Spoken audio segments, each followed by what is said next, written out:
Hello, Lynn Watts here. Today, I'm going to be talking about testing anxiety and 6 things that you can do as a school counselor to help students not only prevent anxiety, perhaps, but to cope with any anxiety that they might have.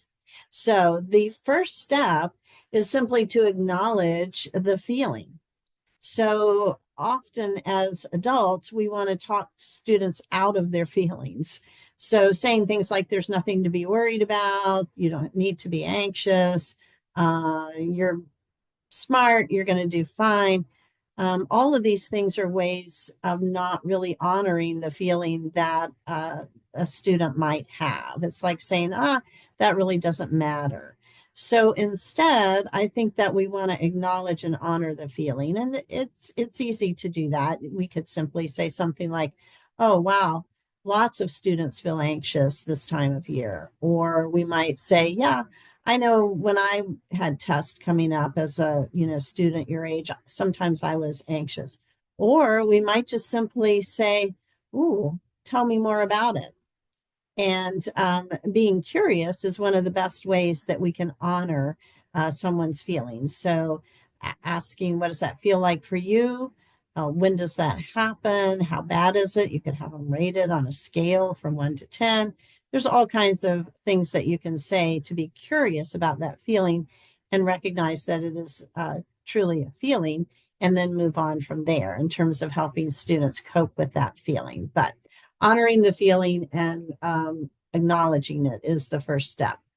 The next thing that you might do is help the child create a positive image of themselves without that anxiety. So many times, with a negative feeling or with an anxiety, we try to um, have students kind of talk them out of it or have them distance themselves from it. And it's kind of like saying, I'm not going to eat that chocolate chip cookie. What do you think about that chocolate chip cookie and how much you'd like to eat it, right?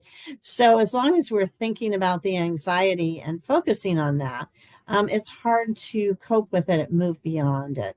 So, instead, spend some time after acknowledging the feelings talking about what would it look like if you didn't have that feeling.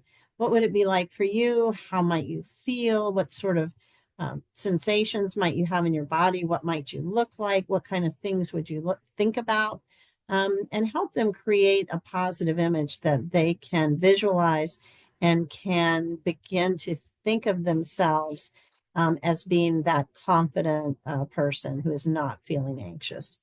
The third thing that I think is a pretty common thing to do, but and that we talk about a lot is teach some easy breathing techniques or breathing skills. Box breathing is one of the easiest to remember and to do, very simple, where a person breathes in for a certain count, usually 4 or 5, maybe 6 seconds. So counting and breathing in, and then holding that breath for again the same amount of time. So let's say 5 counts, and then breathing out again for the same count, and then hold again for the same count, and then repeat that for several times. So that's why it's called box breathing. It's equal count for each breath in, hold, breath out, and then hold again. And there's a lot of research as to why this is effective. I won't talk about that right now, but you can certainly reassure any student that this is something that lots of people have found to be very effective. And in fact, the Navy SEALs even teach it to um, all of their uh, participants in that program. So you can certainly get children's attention with how often and how effective it is for many people who have a lot of anxious situations. The third thing, or the fourth thing to do, is to identify the thoughts that are causing the anxiety. So, usually, anxiety is caused by asking ourselves the question, what if? It's a future kind of thinking. So what if? What if I fail the test? What if I blank out? What if I can't think of an answer? What if, I do so badly I don't get to go to the next grade, which is generally not even a consequence. But students can come up with all kinds of horrifying what if situations. So you want to identify those thoughts that are causing that, and then you want to change those thoughts or suggest changing those thoughts to what is. Okay, so instead of what if, what is? What is?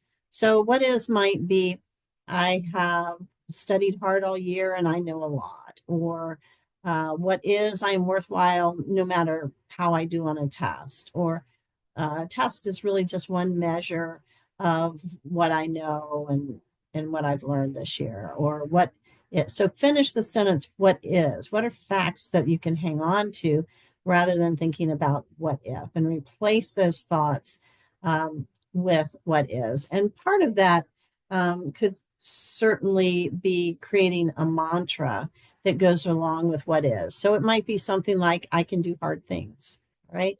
Or I am a hard worker, or I have learned a lot this year, or any kind of easy, quick thing that a student could think over and over as a mantra to reassure themselves.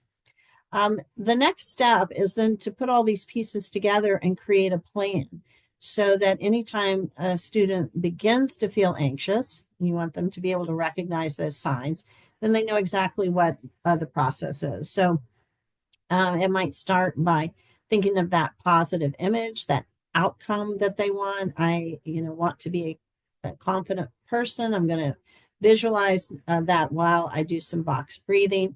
And then finally, they might follow that up by repeating their mantra, I can do hard things.